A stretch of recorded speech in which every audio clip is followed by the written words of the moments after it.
Formerly a Cold Era Strategic Air Command base, our next airport sits right next door to one of the largest air museums in the country. Inside, you'll find rare giants like the Avro Vulcan and the largest piston aircraft ever built, the B-36 Peacemaker. You'll even get to experience an Air Force One unlike any other, so unique that filming isn't allowed inside. Heading to the Central Valley is always filled with history, and today we get to look at our favorite type, military aviation history, as we visit Castle Airport, formerly Castle Air Force Base in Atwater, California. 7 November Yankee, you could just remain on that present heading. You can expect the RNAV Yankee for runway 10 left.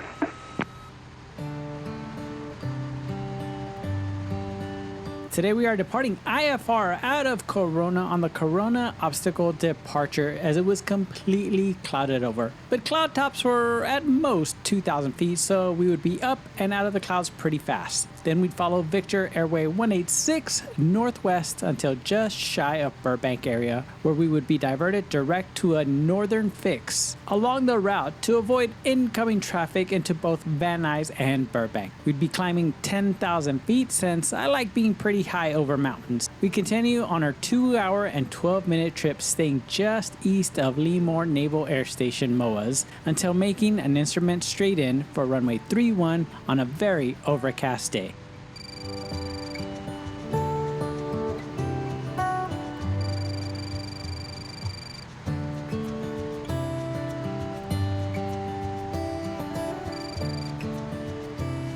Air 5276 Papa, NorCal approach, Stockton, altimeter 3006.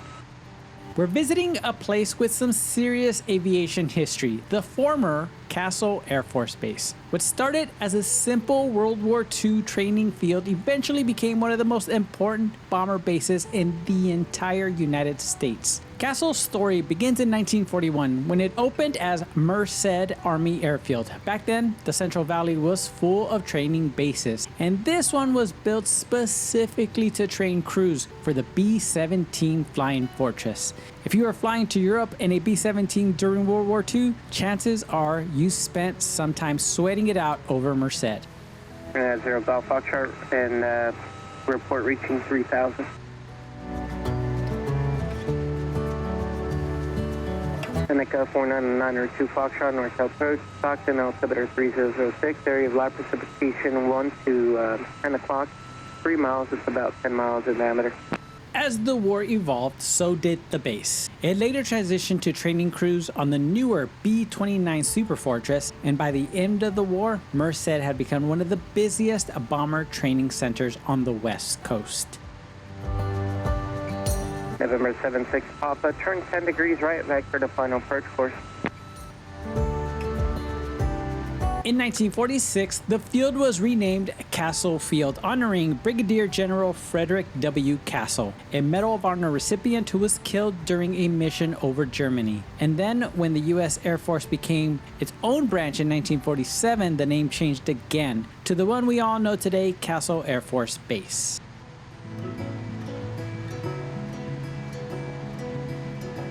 There's 0 Golf Foxtrot, roger. This is when Castle really took off. During the Cold War, Castle became the training hub for America's strategic bomber and tanker crews. We're talking B-29s, then the massive B-36 Peacemaker, which we definitely will see today, and eventually the legendary B-52 Stratofortress. Add in the KC-135 Strato tanker, and this base wasn't just busy, it was essential.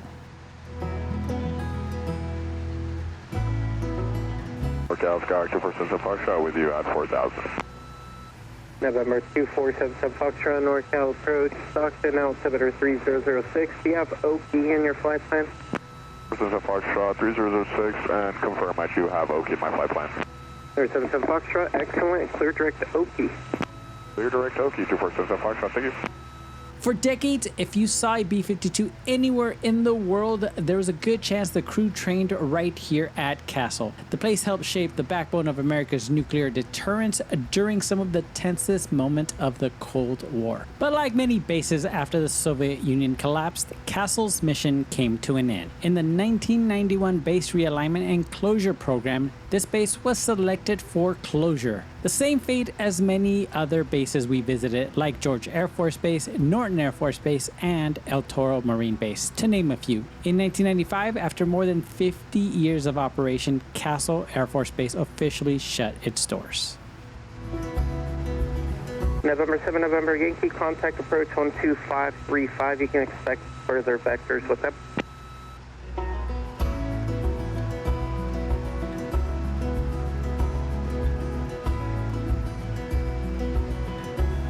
November 76 Papa, I'll have lower in about 5 miles once you get past the MBA. November 39 Hotel, contact Castle Tower. Over to Castle Tower, 39 Hotel, thank you.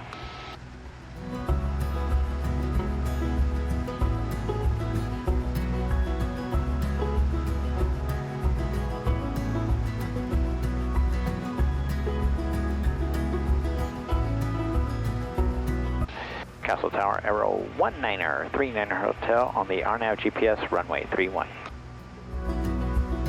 Aero 19er, 39er Hotel, Castle Tower, clear to land. 39er Hotel, clear to land.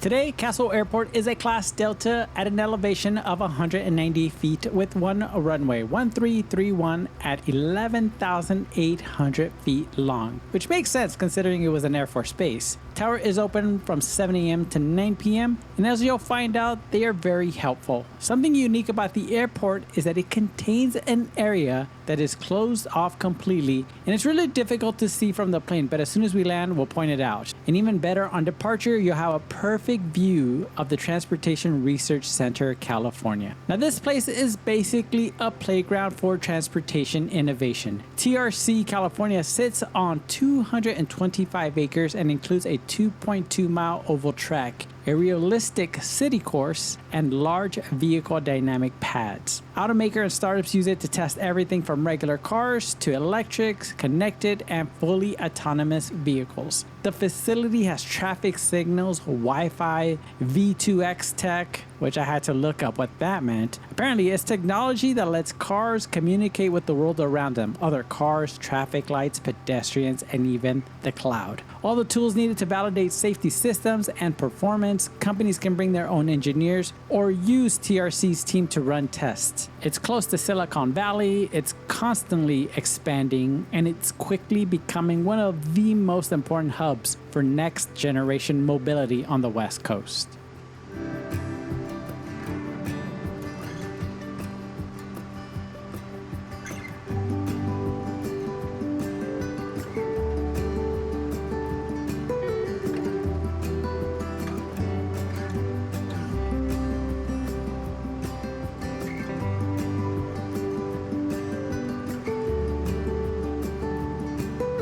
As far as weather, Atwater, California has a hot, dry summer and mild, wet winters. Summers can hit the upper 90s, but nights cool down into the 60s. Winters are much more comfortable, with daytime highs in the mid-50s to low 60s and nighttime lows in the 40s. Rain is pretty rare, most of it falls in December and March, while summer is almost completely dry. The area gets a lot of sunshine year-round, perfect for outdoor activities. Atwater usually has clear skies, but haze can happen, especially in the late summer and fall. The main causes are wildfire smoke from nearby areas, hot, stagnant air trapping dust and pollution, or morning fog mixing with dust. Today, it would be overcast during our visit. We would get some rain, not only at the museum, but during our departure.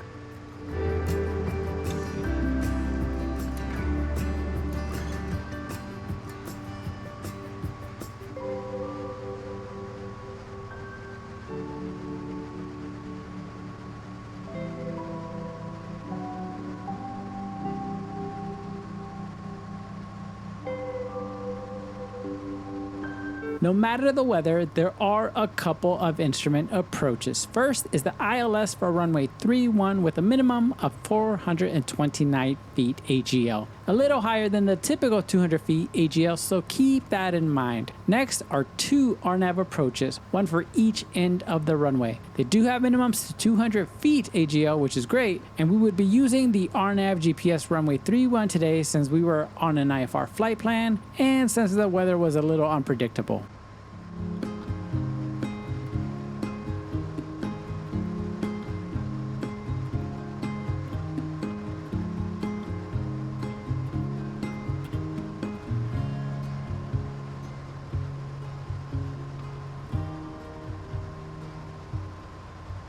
As far as traffic, in the year ending May 2019, this airport saw over 103,000 aircraft operation. That's an average of about 283 flights every single day. Almost all of it was general aviation, with just a tiny fraction for military and air taxi. At that time, 71 aircraft were based here, mostly single-engine planes, along with some multi-engine and a couple of helicopters.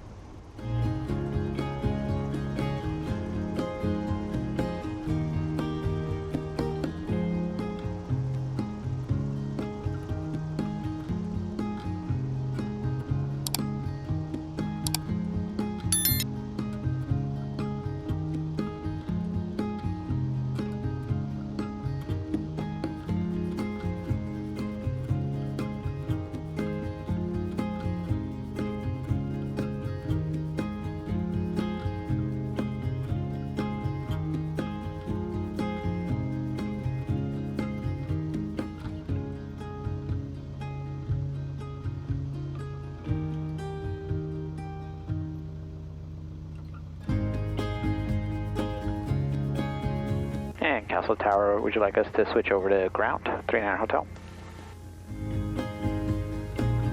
39 Hotel, you can remain this frequency same tension. I'd like to taxi to KT Aero for parking, 39 Hotel.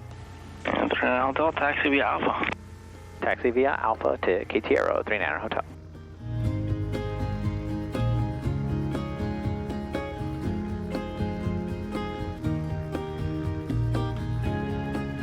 Yeah, you can just head out to the base of the tower and just park anywhere.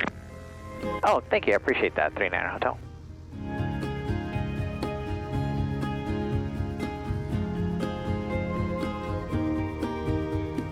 In 2004, there was a proposal to move the 129th Rescue Wing of the California Air National Guard from Moffett Federal Airfield to Castle Airport. The idea was to reduce costs for personnel living in the Bay Area and nearby, since many Guardsmen actually live in the San Joaquin Valley, where the cost of living is much lower. Moving to Castle could have recouped relocation costs in about 7 years and reestablished a military presence on the base. However, due to the Air National Guard restructuring and other defense priorities, the move was put on hold indefinitely, and the 129th Rescue Wing remains at Moffett Field.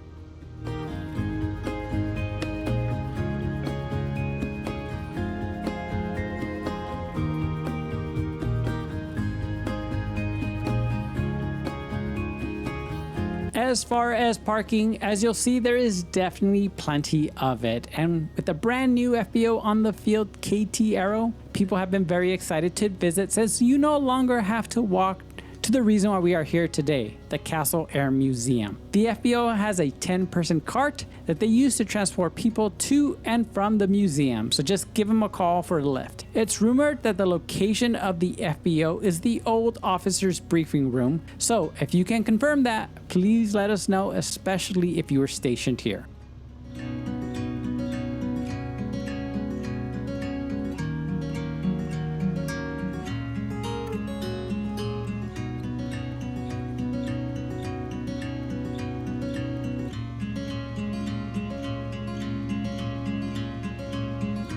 Now, if you love aviation, the Castle Air Museum is a must-see and is one of the largest aviation museums on the West. The museum has over 70 military aircraft, including the iconic planes like the B-52 Stratofortress, B-29 Superfortress, one of my favorites that I never thought I'd get to see, the B-36 Peacemaker, and of course Irene's favorite, no matter where we go, the SR-71 Blackbird. Many exhibits are outdoor, letting you get up close to these historic machines. Opened in 1981, the museum preserves the history of strategic aviation and honors the service of Castle Air Force Base personnel. And let me just say that we would see 2 aircraft here I had seen as a kid on TV, and never ever would I have thought I'd ever get to see them in person. And if all they had was these 2 planes, the visit would be worth it.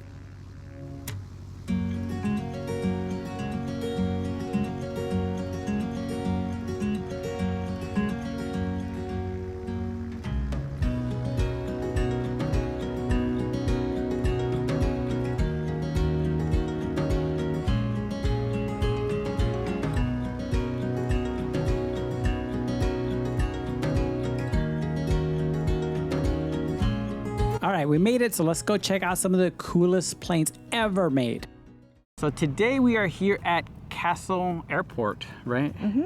Or is it called Merced Airport? I was kind of confused. I think the identifier is KMER, Yes. which is Like Kilo, Mike, Echo, Romeo, but everyone calls it Castle Airport. Okay. Yeah. Well, Merced is down that way, isn't that? There is a Merced Airport. I think it's Merced Yosemite Airport. Oh, that's right, Merced Yosemite. So anyways, we are here at Castle, and the particular reason we're here is because of The museum. the museum. We've seen it a lot of times. It's got a really good number of aircraft there, but we are here on a Saturday particularly to view an Air Force One, right? Yeah. And they said it's worth coming for that. We were gonna come yesterday on Friday, but once we found out about that it's only Saturday and Sunday, we were like, let's just wait it out.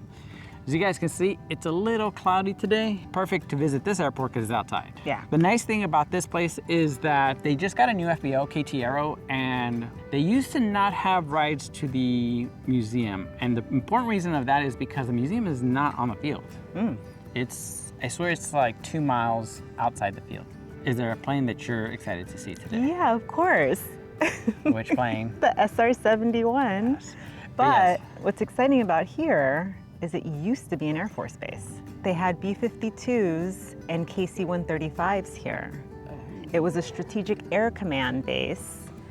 And what I thought was particularly interesting is that they used it to train pilots during World War II, but they also trained the WASPs here.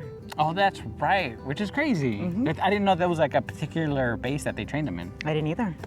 So here's where they trained the WASP. And do you know when it closed? I think it closed during the base realignment, so in the 90s. Man, this is I'm another thinking one of those? It is, yeah. And it was a SAC. It was. That was a SAC. Yep. Which you guys probably know a little bit more about ever since our Norton video. It's crazy that that really was such a big strategy, the SACs, the TACs and the Max. I remember when you first told me that stuff, I was like, wait, what? But it's really cool how it all worked together. And I guess when you look around now, you can see why it's so big. I mean, having B-52s. Oh, yeah. I mean, March is big. Norton, we'll always call it Norton, is big. And this one's really big too. We're much later than we thought we'd want to be here, but we left Corona with pretty low ceilings. Perfect day for outside museum, so let's go to the FBO and get a ride over to Castle Air Museum, right? Yes. Let's go.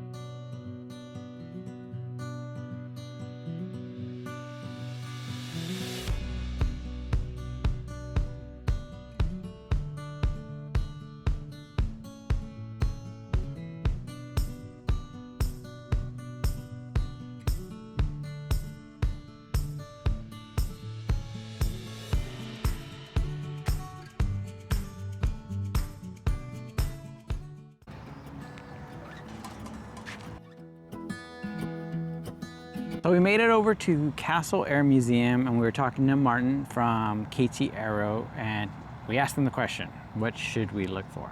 Like, what was the one thing we shouldn't do? And he pretty much said like everything. That there's like 70 to 80 aircraft here. And of course, we're gonna do the presidential one first. So the admission to the museum is one ticket. The presidential plane getting inside that is another ticket. I think that's $10? I think so. Something like that. We're gonna find out for sure. Let's go in there right now. Let's not waste any more time because we are definitely on the clock now. Yes. So let's go.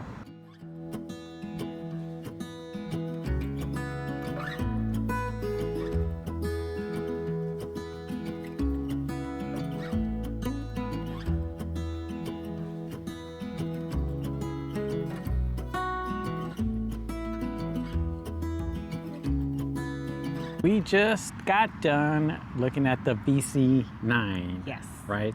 So what's really cool about this one compared to the other ones that we've seen is that there is no plexiglass. The seats are not covered in plastic. It is completely open and intact, exactly like it was the last time they flew it. Yeah, which is pretty crazy because they literally flew it here. Yeah. That's what he said, right? Yeah, they flew it into Castle. Yeah, so that's a pretty cool thing. Again, the one we seen at Reagan, it's pristine condition, but everything is, and we get it, of right? course. So when we realized, or when they told us that this one is completely open, you literally can feel everything, see everything as it was. I thought that was pretty cool. The way that it works here is you pay for that ticket, right? Yes. Then you'll go into another room, and then essentially it's kind of like a brief, right? And they kind of discuss a little bit of the history.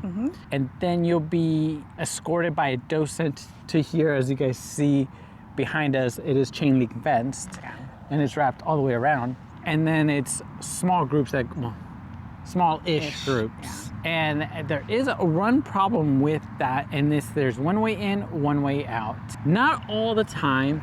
They said if they have the right people, they can bring down the rear stairs. Which must be really cool to see. I would love to see that. And you can actually tell that they do that because there's like a block on the ground by the tail, and that's where the stairs go down on. But it's really cool because I remember the other thing that we couldn't see at the other museums was the cockpit. And we actually, like, you get to go inside of it. You don't get to sit down in any of the chairs, but at least you can walk up and actually look at the panel and kind of see what the pilots saw. And they want to keep it that way, so just make sure that when you come, just make sure you follow the rules. Don't touch anything, don't sit on anything, don't move anything. You know, just look. I thought it was worth it because you get to experience it in a way you don't experience it anywhere else. I would agree with that. Right? Yeah. We haven't looked at any of the other museum yet because we wanted to do this first because, again, this is only Saturday, Sunday. The only thing is it feels like they try to do a lot and squeeze a lot of people, and there's no real time with anything, right? And so we were waiting a little bit for the group in front of us, and because it's one way in, one way out, it probably took, how long do you think it took? An hour and a half, an hour? Yeah. That is just to warn you, if you're gonna do this, get here early because there's still 70 aircraft here we haven't even looked at yet. The next thing we're gonna do, which surprised us, how good a condition that plane was, is gonna go see your favorite plane of all time. So we're gonna go look at the SR-71 because that thing looks fast just sitting there. Right? Yes. All right, so let's go check that one out. And those tires are unique because they had to be made out of an aluminum latex blend so that they could withstand the heat and be filled with nitrogen. Oh, that's right. But they also pumped them to 415 PSI, as opposed to your car, which is what, like 32? Well, I think that's the thing that bums me out the most is that we'll never get to see this plane fly. I know.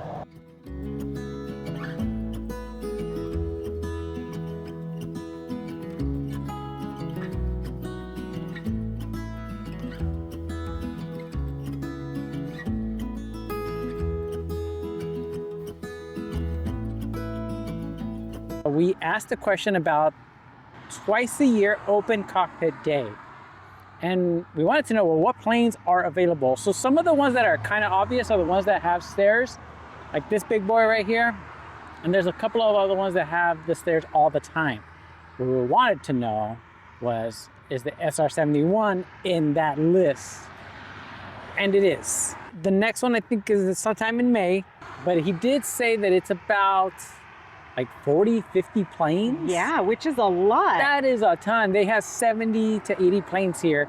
So at least half of them will be open for that day. They also have a restoration, I guess, hangar. It is a hangar, yeah. That during that open cockpit day, they will shuttle you over there so you can see what else they're working on bringing into this facility.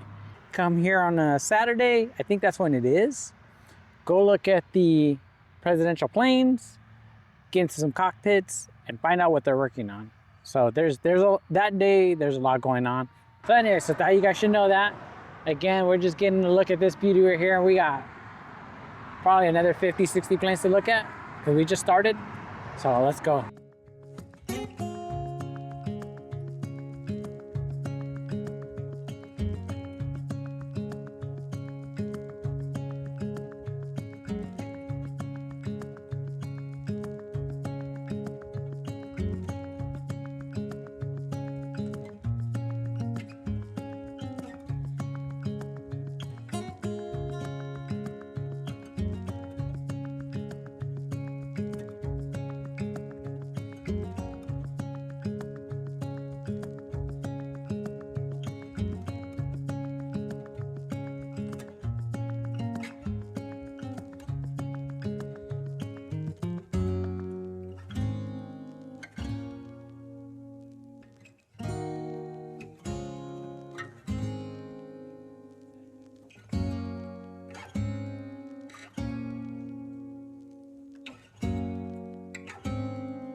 So this is a North American RA-5C Vigilante.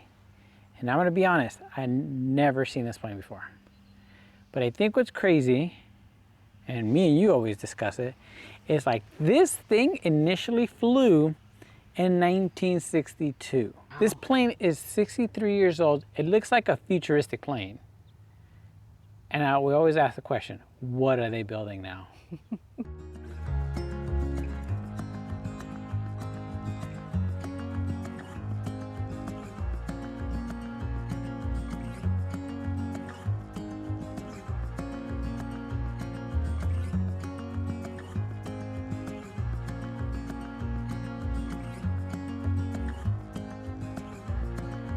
Snoopy!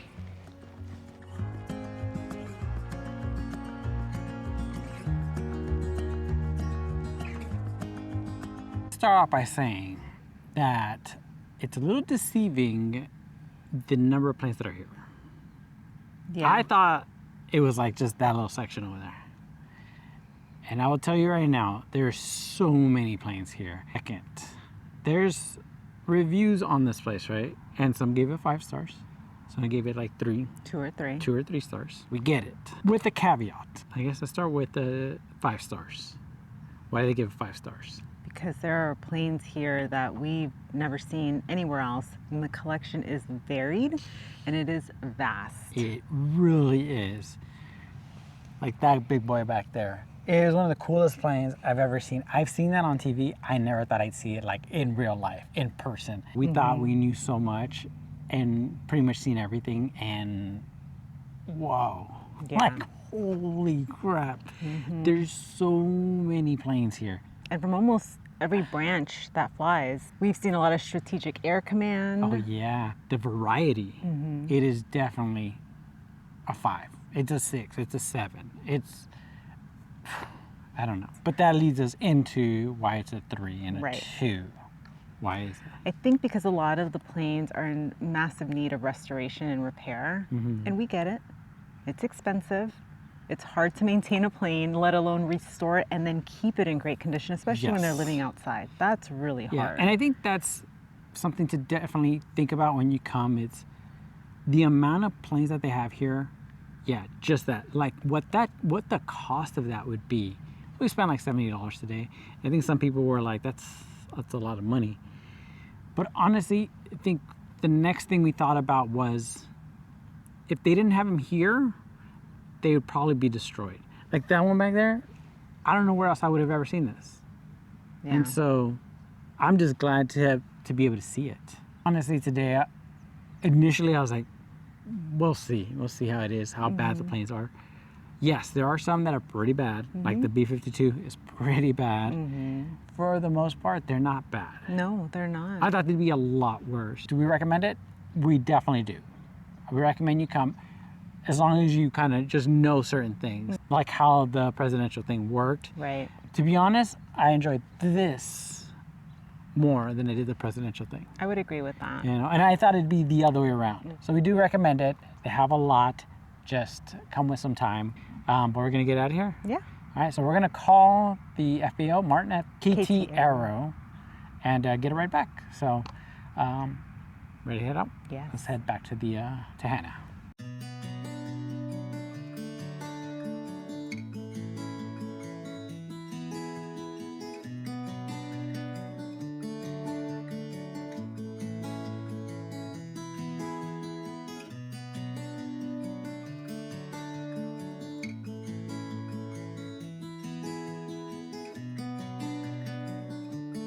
Thank you so much. It was so nice meeting you. It was my pleasure.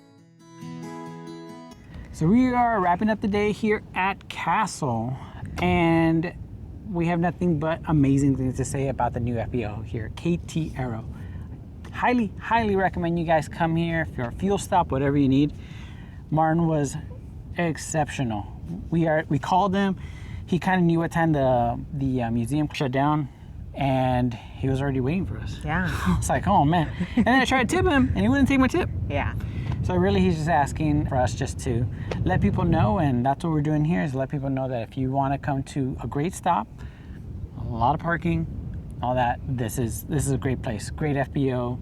And let's rehash the museum and just your thoughts on it. I think it's totally worth a visit. Yeah, I thought so too. I wasn't convinced initially. I was a little concerned with all the reviews. Yes.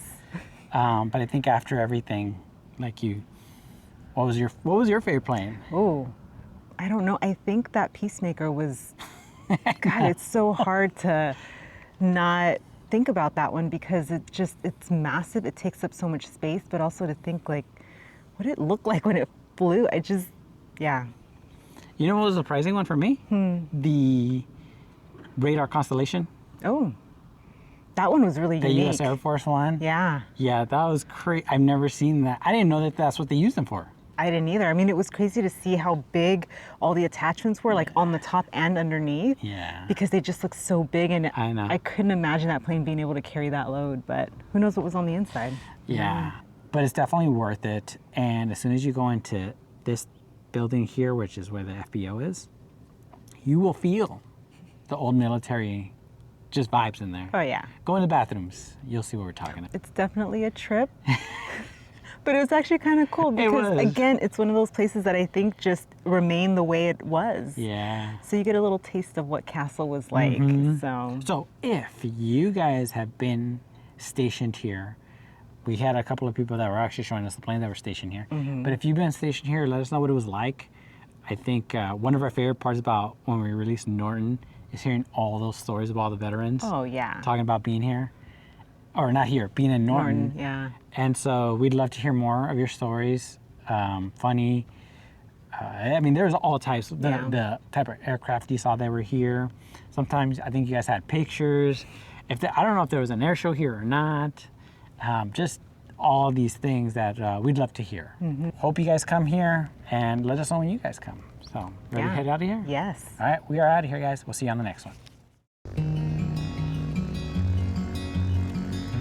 We've heard about this airport and museum for a while now, and considering it is outside, we wanted to make sure we came at a time that it wasn't scorching hot. And today was the perfect day. Castle Ground, Aero 1939 Hotel at Transient, ready to taxi with Zulu.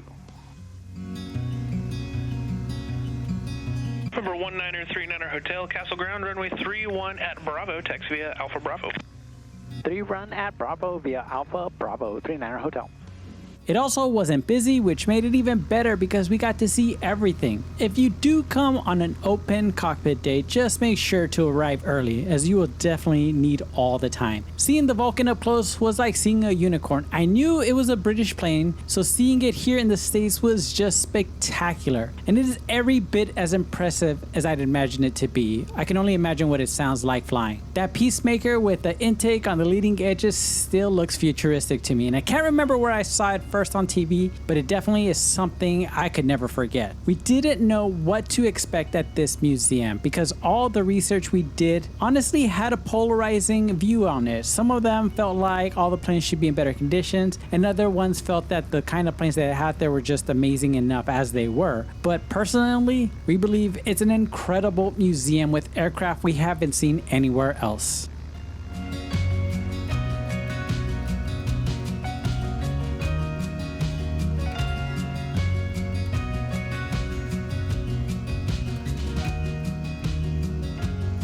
And to all of our members, again, you guys are spectacular, amazing, incredible, all the words that can only just barely describe how much we appreciate you. And as we always say, you guys constantly keep us inspired to not only do this every single week, but to try to do it better every single time. So thank you so much. For those wondering what kind of shenanigans we get on over at Patreon, well, we'll be doing a live stream in December. We release footage about all the food we ate at Columbia that we couldn't do on our YouTube. We're going to release more footage on Cal Fire in Columbia. We talk about Hannah, so all kinds of stuff. And we're constantly thinking of different ways to give our members more and more insight in what we do.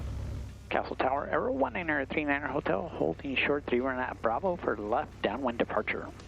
Number 1939 Hotel, Castle Tower, Roger, runway 31 at Bravo, cleared for takeoff, left turn out is approved. 3-1, clear for takeoff and left turn out approved, 39 Hotel.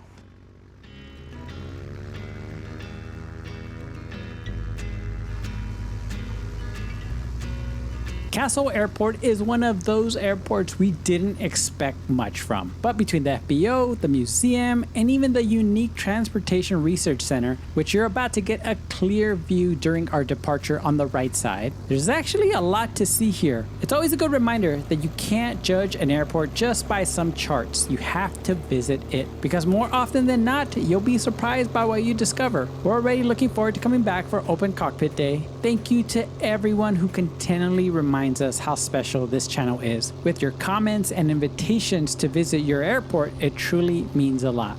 We'll see you next week. Until then, go fly, go discover.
Castle Tower requesting frequency change, 39er Hotel. 39er Hotel, frequency change approved. Good day. Frequency change approved. Thanks for the help, 39er Hotel.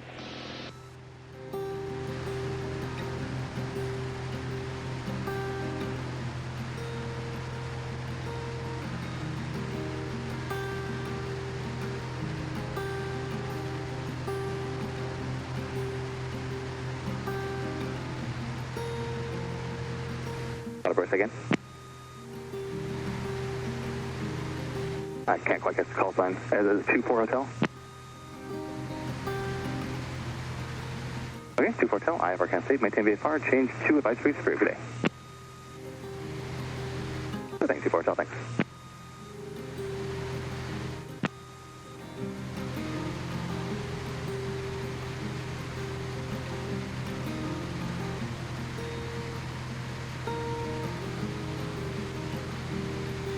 Track 523, 3 miles from you, flighting 230, maintain 3,500 until established, cleared ILS 25 right approach.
Double 20 Foxtrot, contact approach 127.4.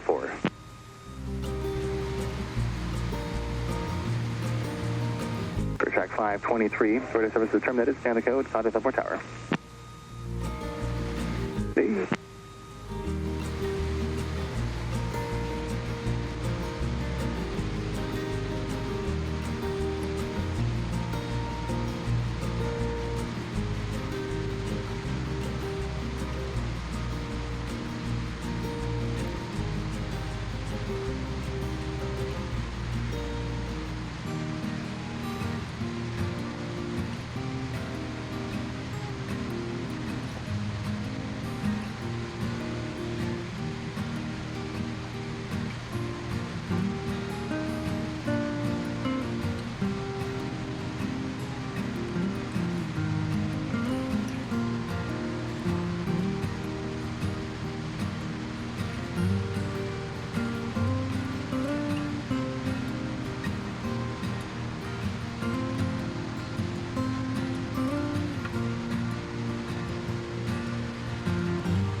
64 Romeo, ready to contact 5 miles southeast of Stockton, altimeter 3007, stay altitude.